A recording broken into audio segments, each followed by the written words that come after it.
அவர் கிராமத்தினுடைய நாட்டாமை. அவர் அறிவிக்கிறார், என்னுடைய காளையை யார் அடக்குகிறார்களோ அவங்களுக்கு தான் என்னுடைய பெண்ணுன்னு அறிவிக்கிறாங்க.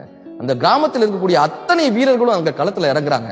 அத்தனை வீரர்களையும் காளை மாடு புரட்டி எடுக்கிறது. ஒருவரை கூட விடாமல் அத்தனை பேரையும் புரட்டி எடுக்குது. ஆனா அந்த பெண்ணை ரொம்ப நேசிக்கக்கூடியவன் அந்த இளைஞனுக்கு பெரிய வீரம்லாம் இல்லைங்க. காளை மாட்டை அடக்குவதற்கான உடம்பெல்லாம் எதுவுமே இல்லை.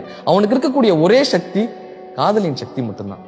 ஆனாலும் கூட அந்த பெண் தன்னை காதலிக்கிறாளான்னு கூட தெரியாதுங்க அவனுக்கு. ஏதோ ஒரு சக்தியில அந்த களத்துல இறங்கணும்னு முடிவெடுக்கிறான். கடைசி அந்த பெண்ணை ஒரு முறை பார்க்கிறாங்க. அந்த பெண்ணும் இவனை ஆர்வத்தோடு பார்த்து கொண்டே இருக்கிறாள். இவன் இறங்குறானா என்னன்றத ஆர்வத்தோடு பார்த்து கொண்டே இருக்காள். அவளும் தன்னை காதலிக்கிறாள் என்ற உறுதியை அங்கு படுத்திக் கொண்டு களத்தில் இறங்கி விடலாம்னு முடிவெடுக்கிறாங்க. அந்த பெண் அப்ப என்ன தெரியுமா பண்றா, ஒரு நிமிஷம்னு கையை காமிச்சு தனது ரிப்பனில் ஒன்றை கழட்டி பக்கத்தில் இருந்த சிறுமியிடம் கொடுத்து அனுப்புறாங்க. அந்த சிறுமி அந்த ரிப்பனை வாங்கிட்டு ஓடி வந்து களத்தில் இறங்கக்கூடிய அந்த இளைஞனுடைய கைகளில் கொடுக்குறா. அந்த ரிப்பன் அவன் கட்டுறான்.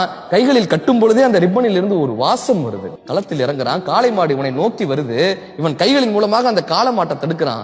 தன்னை வளர்த்தவளின் வாசத்தில் அந்த காளமாடு கட்டுப்படுதுங்க. அப்படியே அந்த காளமாடு கட்டுப்பட்டு இவன் முன்னால் நிற்கிறது. ஊர் மக்கள் எல்லாம் இவன் தான் காளை மாட்டை அடக்கி விட்டான். இவனுடைய வீரத்தையும் இவனுடைய சக்தியையும் ஊர் மக்கள் எல்லாம் பாராட்டிக்கிட்டே இருக்காங்க. ஆனால் காளை மாட்டை அடக்கியது இவனுடைய சக்தி அல்ல, காதலின் சக்தி என்பது இவனுக்கும் அவளுக்கும் மட்டுமே தெரிந்த ரகசியமாக அவனது திருமணம் முடிந்ததுன்னு அந்த கதை வருங்க.